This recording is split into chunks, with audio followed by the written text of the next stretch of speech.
What is up, my entrepreneurs, my real estate people, my investors? Today, we are going to break down what was quite possibly the most important speech by President Trump in 2025. I'm going to show you exactly how it's going to affect your business, affect your pocketbook, and then what it means for your future. President Trump dropped grenades and golden nuggets to the world elite, the elite in business, tech, investing, and economics at Davos, aka the World Economic Forum. Let's get started with the key topics. We're going to show a clip for each one. We're going to talk about what he said, give our opinion on it, and filter this in an unbiased way.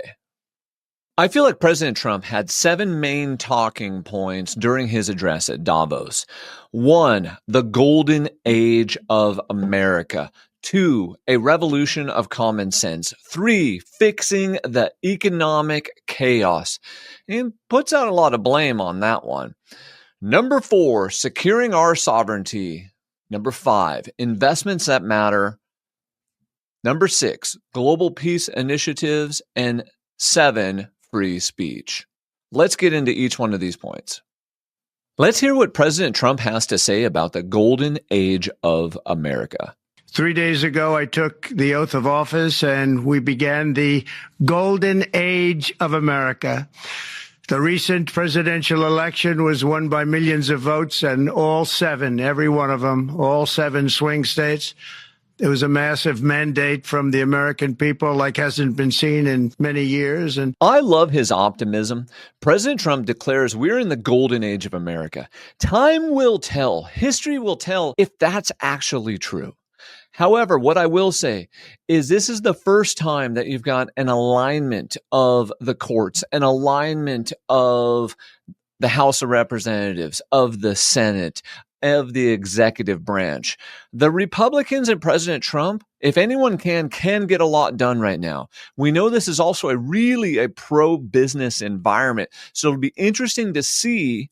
And together, we're going to keep talking about this journey and looking for opportunities inside of these changes that President Trump and his administration are going to be putting into play.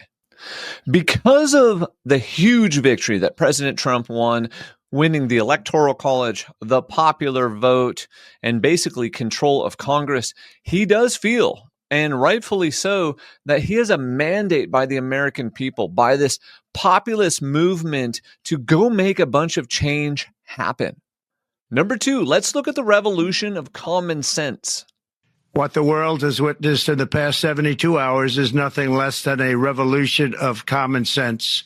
Our country will soon be stronger, wealthier, and more united than ever before, and the entire planet will be more peaceful and prosperous as a result of this incredible momentum. My reaction to this clip is these are really big promises. This is a lot of momentum. There's a lot of euphoria. You can see that in the stock market right now. You can see that in asset prices in general. But can President Trump actually deliver? Can he deliver on the substance of this? Or is this just political grandstanding like usual? To be honest, that's my fear. I want him to win. I want America to win. But I do have a little bit of fear and apprehension that because there's so much positive momentum built up in regards to this, so much hope built up in regards to this, that if he doesn't achieve wins quickly, this momentum could die. What are your thoughts? Drop them in the comments. And if you like our content as we talk about real estate, business, finance, politics, the economy, things like that, hit that magic subscribe button and share this with someone else who needs to see it. Fixing the economic chaos. As we dig into this part, this is the part I need you to pay the most attention to because he actually has the most substance or things that can be actually done that can affect us as everyday Americans. Let's listen in. My administration is acting with unprecedented speed to fix the disasters we've inherited from a totally inept group of people and to solve every single crisis facing our country. This begins with confronting the economic chaos caused by the failed policies of the last administration. Over the past 4 years, our government racked up $8 trillion in wasteful deficit spending and inflicted nation-wrecking energy restrictions, crippling regulations, and hidden taxes like never before. The result is the worst inflation crisis in modern history and sky-high interest rates for our citizens and even throughout the world. Food prices and the price of almost every other thing known to mankind went through the roof. So if you didn't catch that, this is a massive attack and a massive blame on Biden and the administration. He talks about $8 trillion in wasteful government spending and nation-wrecking energy restrictions. I don't disagree there. We are so far behind in the creation of energy. All you have to do is go look and see when the last nuclear power plant was created here in the US, when the last major power plant was put online, and go look at China's energy production in general. And you will see that they are just pulling away from us by massive terawatts of power, and we are going to be left behind. Because why? Everything is starting to consume more power. These electric cars, our houses, our appliances, all of our electronics, AI. AI is power hungry. Now, there's a big debate going on right now because of DeepSeek. As DeepSeek came out, possibly the OpenAI methodology of doing it, the Claude methodology of doing it is too power hungry. If China did, in fact, do what they said they did with that open source model and produce it quicker, faster, cheaper, with less energy. But regardless, you have to have a massive amount of power to be a massive superpower. Next, he talked about the crippling regulations and hidden taxes. I will tell you, as someone who does a lot of investing, a land developer, that crippling regulation is an understatement. Every time we submit a project, we put on there what the county says or the city says the timeline is for that specific project. We almost never hit the timeline. It takes double and triple the timeline. It takes double and triple the cost of what it used to take pre-COVID. President Trump then went on to say that this resulted in the worst inflation jumps in history. Now, once again, a little bit unfair here. In the late 1970s and early 1980s, we did have a larger inflation jumps during that timeline. Just like it was unfair to say that this was all Biden's fault. COVID, when that happened, President Trump was in office. He was one of the people who signed the original stimulus bills that started some of this massive spending. Yes, the Biden administration took it further. Yes, they continued it when they shouldn't have, but it did start with the Trump administration. And secondly, Republicans, Democrat, doesn't matter. All of these parties are to blame for government spending. They have an incentive by their constituents to just get more. This is something we have to stop inside of our country unless we want to keep having super high interest rates for a long period of time.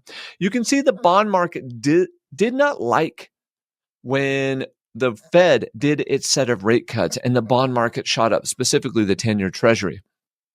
And as it shot up, that was the bond market saying, U.S., you have too much debt. U.S., you are spending too much money. So we've got to get the government spread under control, the regulation under control, the inflation under control, so that we can get these long-term rates down. He went on to say that we created, this was the implication, these sky-high interest rates for us and the rest of the world. And then he gave a specific example right after this clip ended that everyone can get behind about how food prices have just gotten out of control because of this problem. This next clip, I completely agree with. President Biden totally lost control of what was going on in our country, but in particular with our high inflation economy and at our border. Because of these ruinous policies, total government spending this year is $1.5 trillion higher than was projected to occur when I left office just 4 years ago. This is exactly what we were just talking about, is that, yes, President Trump did start the massive spending during COVID. Unfortunately, Biden then added to it and kept it going even longer than was necessary. And with this additional 1.5 trillion in spending, this is what has to get under control for the bond market to calm down. The bond market needs to have faith in the US that we're going to be efficient and control our spending. And that's what's going to change long-term debt for you and I. Long-term debt for cars, for houses, for credit cards. If the spending is not under control, then everything will be more expensive. In this next clip, he talks specifically about inflation and Doge. On day one, I signed an executive order directing every member of my cabinet to marshal all powers at their disposal to defeat inflation and reduce the cost of daily life. I imposed a federal hiring freeze, a federal regulation freeze, a foreign aid freeze, and I created the new Department of Government Efficiency. Whether people like it or not, if you go into the jobs report right now and dig through it, what you're going to see in the jobs report is that medical and the government have been a ton of the jobs that are showing up. And the Federal Reserve can't lower rates until that job number comes down. Now, I don't want people to lose their jobs, but the unemployment rate has to tick up slightly, and the number of job openings has to go down for them to be able to lower the rates. So by President Trump saying that he's freezing government hiring, that he's freezing regulations, this is stopping the spread of government. And he also talked about the freezing of foreign aid. That's stopping additional spending leaving our country. And then he created the Department of Government Efficiency. To beat inflation, you have to stop spending and you have to stop the government from growing.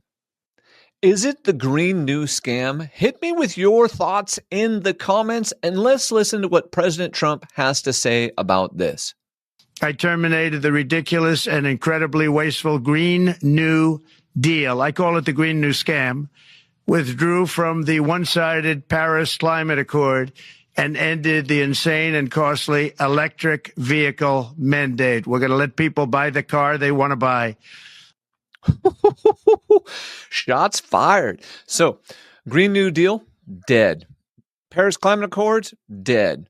EV vehicle mandate, dead. Let the people buy what they want to buy. I'm all for government subsidies. We have a history of government subsidies actually working out quite well in new technologies, in new industries for it to make it happen. With the start of the internet, there was a lot of that. To get these EV cars, there's been a lot of that. However, the problem is industries get stuck on these subsidies and then they never change. They stop being competitive. It prevents them from growing. For example, if you go look at our food supply, our food industry, the agricultural farming industry, you're going to see that corn, soybeans, and wheat are still massively subsidized. And unfortunately, then they make up just a ton of our diet. And for most Americans, that's not good for them. If you look, when we started making that a ton of our diet and started putting in those GMO products, that's when obesity really started to take off in the early 90s here in the United States. So there's an example of subsidies just going too far. And like everything, we've got to trim some of this back. There's no perfect project. There's no perfect way to trim some of this back. But if you want inflation to go away and our economy to get back to normal, and for the everyday American to be able to afford gas, rent, and groceries, we've got to make some fundamental changes in the size of government and what we're overregulating. This next clip is Drill, Baby, Drill. Declared a national energy emergency, and it's so important. National energy emergency to unlock the liquid gold under our feet and pave the way for rapid approvals of new energy infrastructure. I do want to see this country get away from fossil fuels because I have kids and I hope to have grandkids and I hope to have great grandkids. And we want to make sure that we have a future here for them. And having said that, We've got to balance this with the growth of the economy. We have to balance this with the ideas from the Green New Deal. We have to create sustainable practices that can move us forward while also working on the climate. It's like the scales tipped too far in one direction, where we were so overregulated that we weren't creating enough energy. And like I mentioned earlier, we have to create more nuclear. We have to create more solar. There's other options than just oil. Now, based on what he's saying, even if we open more opportunities for oil drilling, oil has to be a certain price so that the exploration, the creating of new wells, the fracking is worth it for those companies to do it. And the president is also putting pressure on Saudi Arabia to get more oil out there. The big thing to get out of all of this is the US, we are a petroleum based economy. We're oil based. So the cheaper oil gets, the cheaper energy gets for everything. And energy goes into everything. It goes into every product you're wearing, every product you're using, and your daily lives. So understand that if they are successful in driving down the cost of energy, the productivity of the US will go up in turn because of that.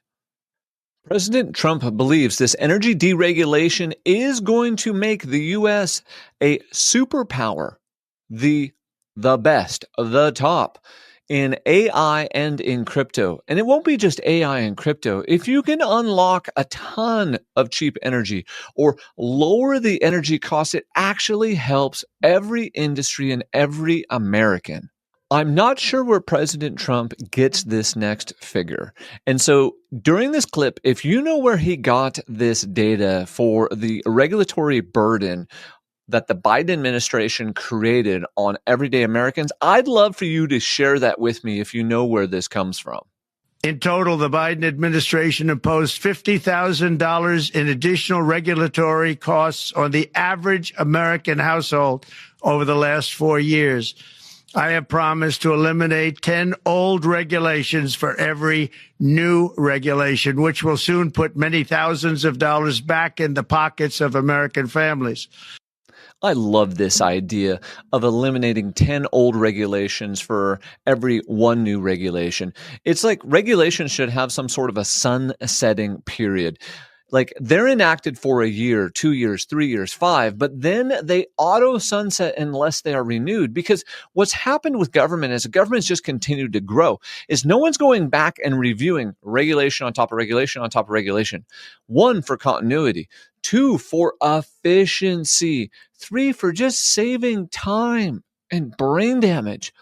If you've been working with a government agency to get a building permit or a land development application, you know exactly what I'm talking about. A crazy example of this lack of government efficiency is I'm in so many databases with my fingerprints because I have TSA pre-checked. I'm a real estate broker. And at one point we were inside the foster care system and there's a whole bunch more. Why can't these agencies communicate and connect with each other? It's 2025. This is the greatest country on earth. Like, let's get this tech stack to work together. This next clip is just about taxes.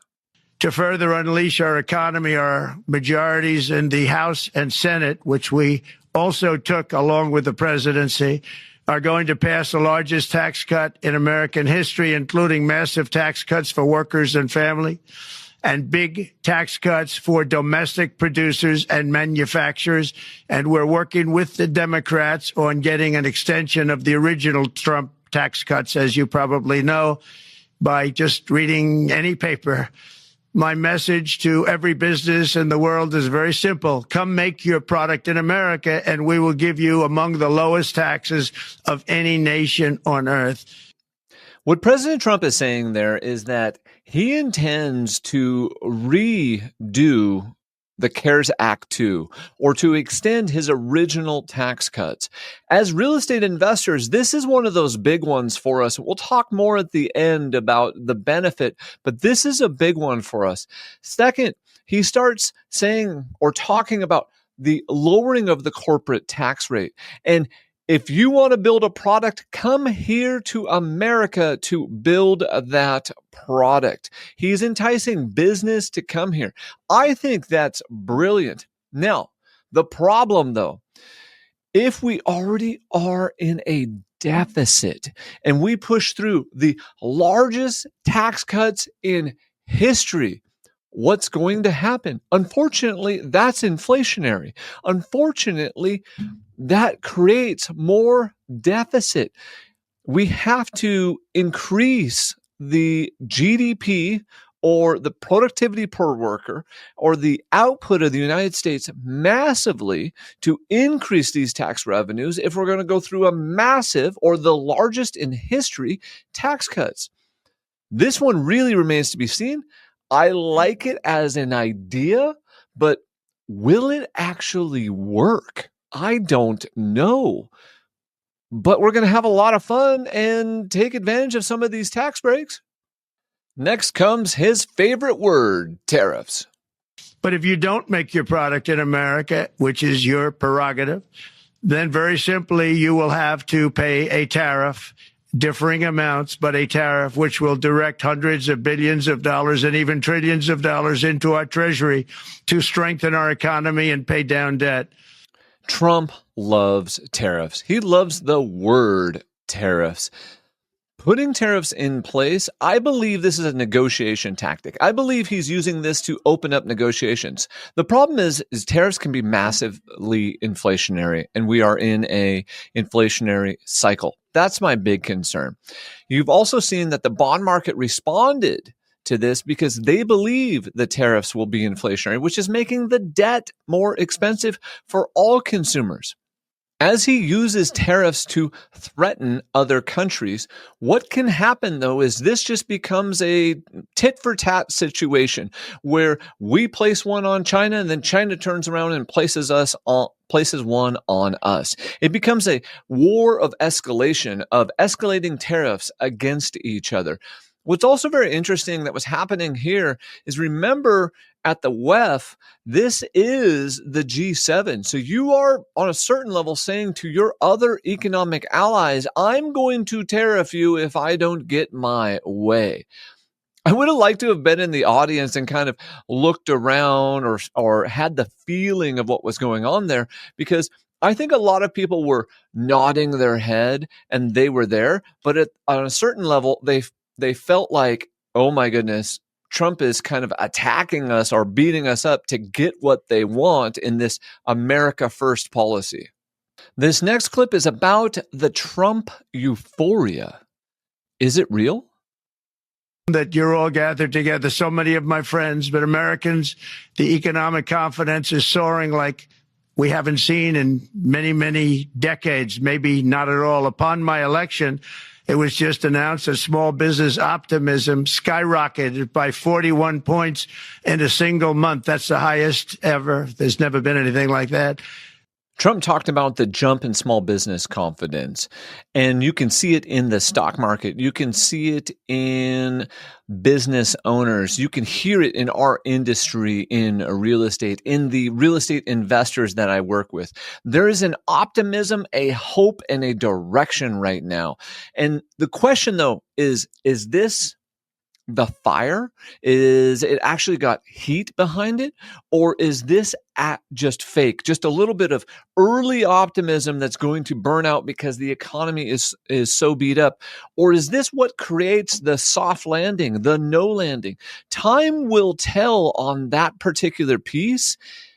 My feeling, and once again, this is a feeling. My feeling is this is going to help us to get to that softer landing, no landing situation, but we still have some economic pain in front of us that we have to pay the piper for the sins that we're already committed. And what I'm talking about is the overspending and the money printing.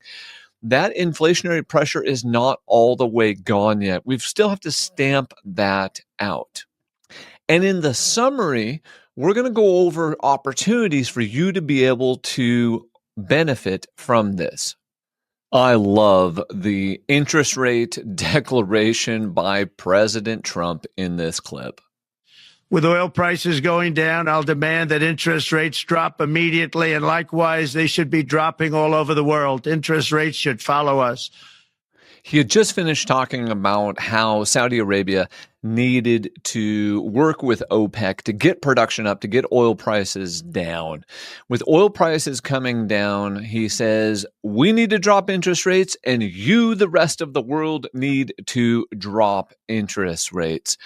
I love this. He's a real estate guy. I'm a real estate guy. He understands debt. He understands business, understands the economy. The quicker interest rates come down, the quicker things start to move again. The velocity of the capital picks up and creates more opportunity. But you can't lower interest rates until the inflation is taken care of. And in this situation, the president doesn't have the power to do that. That is the Federal Reserve. Expect to see more conflict between him and Jerome Powell and these other central banks throughout the world as he pushes and demands and insists.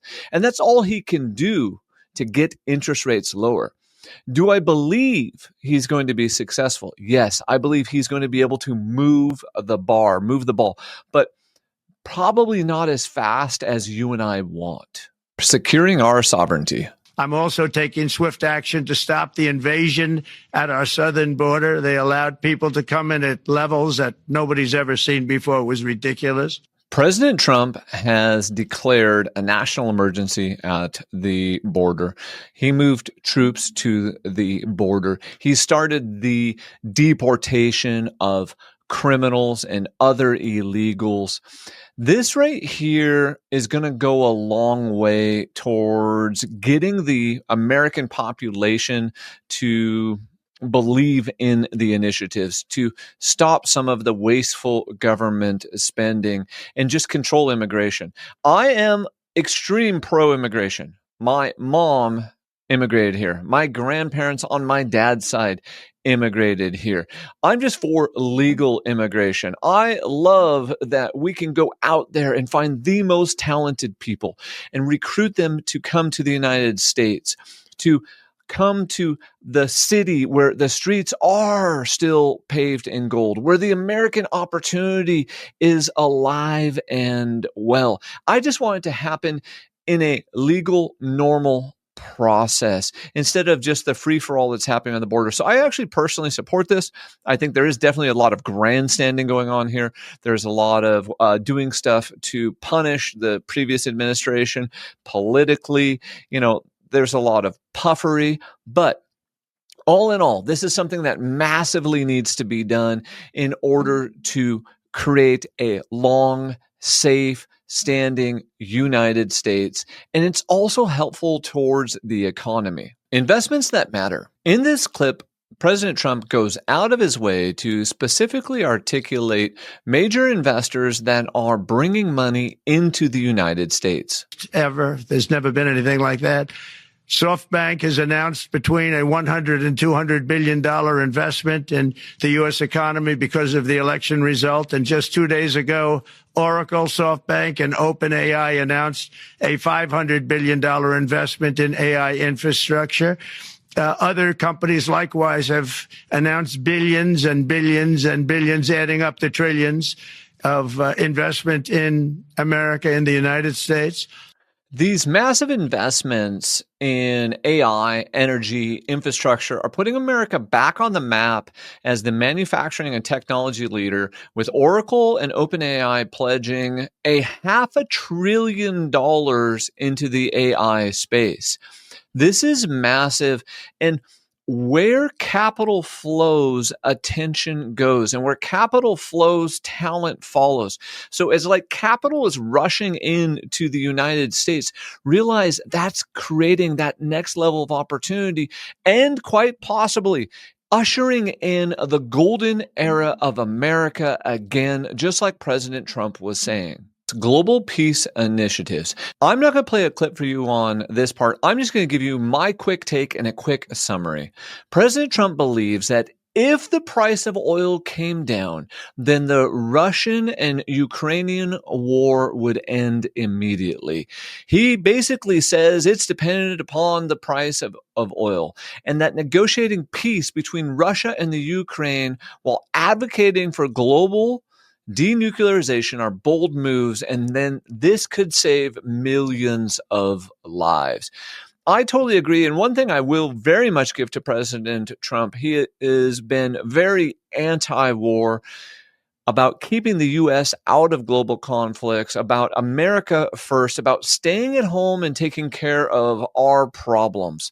And I believe that's one of the reasons he won the popular vote. That's a message that resonates with everyone.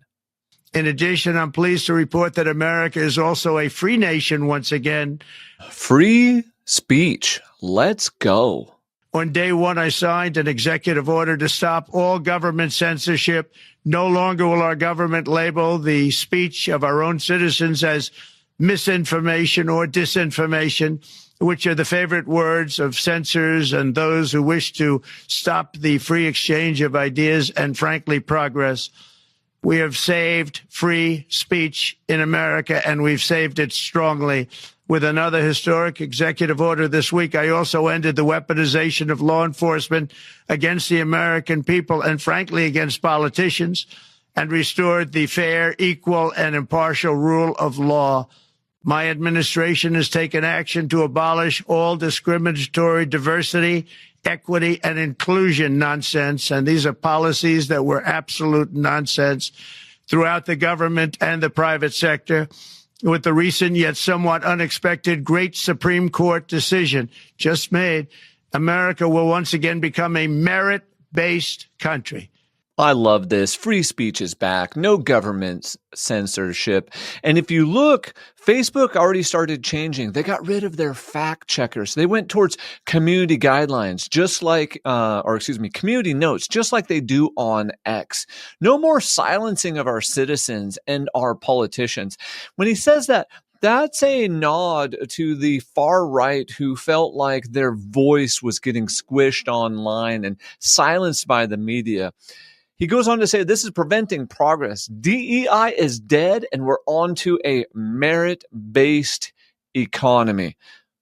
I can't argue with this. I feel like most of this is really good because you can't have the government policing what is correct or incorrect. And you can't have these large monopoly social platforms deciding what gets heard and what doesn't get heard.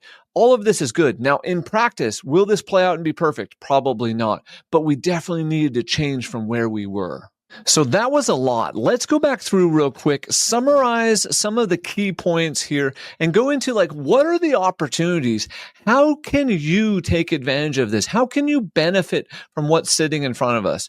So number one, that was just a massive attack and blame game on the Biden administration and on Democrats in general. I don't feel that was fully fair because a lot of this inflation was started and this spending was started with the Trump administration. Having said that, I do believe we have crippling regulatory pressure on energy and creating new types of energy. I want to see more hydro, more solar, more nuclear energy. We have to go compete with China and put out a bunch of energy in order to manufacture things cheaper, to do AI cheaper. So I really agree with her. I think there's all kinds of massive regulation and government overburden that I personally experience all the time in the land development space. It has been said that up to 35% here in the Seattle metro of the cost of a home is due to that regulatory burden. In other parts of the country, that number is as high as 25%. That means throughout most of the metro, we're talking over between $200,000 to $300,000 is regulatory burden. If that regulatory burden can be cut, or some of it can be lowered, that creates massive opportunity. The tax cuts. This one is a huge one. This is a good one for everyday Americans, for small business owners, and especially for us as real estate people. So number one, when you cut taxes, people spend more money.